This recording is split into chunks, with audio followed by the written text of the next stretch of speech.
నీవు నేర్పిన విద్యే నీరజాక్ష అన్నట్టు మారింది ఇప్పుడు ఆంధ్రప్రదేశ్ రాజకీయ పరిస్థితి. ఆంధ్రప్రదేశ్ అసెంబ్లీ సాక్షిగాను బయట కూడా రాష్ట్రంలో అధికారం మారిన తర్వాత పులివెందుల ఎమ్మెల్యే అంటూ జగన్మోహన్ రెడ్డిని పదే పదే అవమానించే ప్రయత్నానికి అధికార పక్ష నేతలు దిగుతున్నారు. ముఖ్యంగా వంగల్పూడి అనిత లాంటి వాళ్ళైతే మరింతగా ఈ విషయాన్ని ప్రస్తావిస్తున్నారు. ఎక్కువ మార్లు జగన్మోహన్ రెడ్డిని పులివెందులకు సంబంధించినటువంటి నాయకుడు మాత్రమే అన్నట్టుగా చిత్రీకరించే ప్రయత్నానికి పూనుకుంటున్నారు. ఇది చివరికి వైఎస్ఆర్సీపీ ఎదురుదాడికి కారణమవుతుంది. చాలా కాలంగా వైఎస్ఆర్సీపీ ఈ విషయంలో ఓపిక పట్టినట్టు కనిపించింది.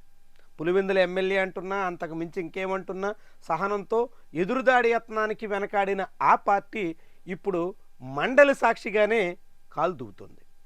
నేరుగా కుప్పం ఎమ్మెల్యే అంటూ చంద్రబాబును ఉద్దేశించి వైఎస్ఆర్సీపీ వ్యాఖ్యానించింది.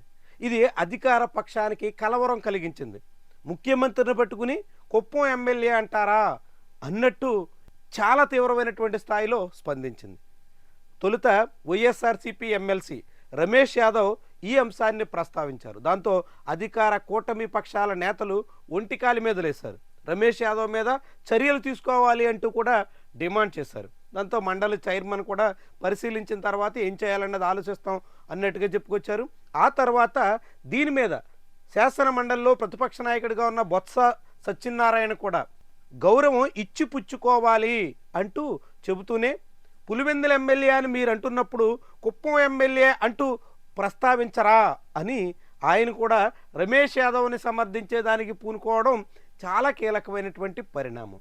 భవిష్యత్తులో వైఎస్ఆర్సీపీ ఈ అంశానికి సంబంధించి Pulivendula MLA versus Kuppam MLA అన్న చందంగా వివాదాన్ని మార్చబోతున్నారా అనే చర్చకి ఈ పరిణామాలు ఆస్కారం ఇస్తున్నాయి.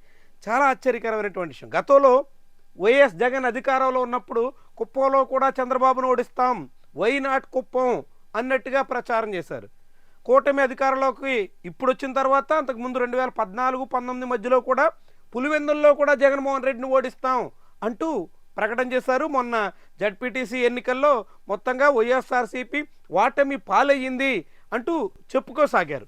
ఇలాంటి అనేక విషయాల్లో ఎవరు అధికారంలో ఉంటే వాళ్ళ ప్రత్యర్థి సొంత నియోజకవర్గంలో కట్టడి చేసేదానికి ప్రయత్నం చేస్తుండగా ఇప్పుడు ముఖ్యమంత్రి, మాజీ ముఖ్యమంత్రి హోదాలు ఉన్నప్పటికీ కుప్పం ఎమ్మెల్యే, పులివెందుల ఎమ్మెల్యే అన్నట్టుగా పరిమితం చేసేసేటువంటి ధోరణి చాలా పెద్ద చర్చకు ఆస్కారం ఇచ్చేలా కనిపిస్తుంది. వాస్తవానికి వాళ్ళు పులివెందుల ఎమ్మెల్యే అన్నా, వీళ్ళు కుప్పం ఎమ్మెల్యే అన్నా వాళ్ళిద్దరూ రాష్ట్రానికి నాయకులు అన్నది జనానికి తెలుసు. 40% సాలిడ్ ఓటింగ్ ఇద్దరికీ ఉన్నట్టుగా 2019-2024 ఎన్నికలు రుజువు చేశాయి. కాబట్టి ఈ వ్యవహారంలో ఎవరు ఎలా ఎదుటి పక్షాన్ని కంట్రోల్ చేయాలి, వాళ్ళని పరిమితం చేయాలి, నియంత్రించాలి అనే దానికి ఎత్తుకళ్ళేసినప్పటికీ అసలు ప్రజల్లో మాత్రం వాళ్ళిద్దరే ఏపీకి ఇప్పటికీ నాయకులుగా కనిపిస్తున్నారు.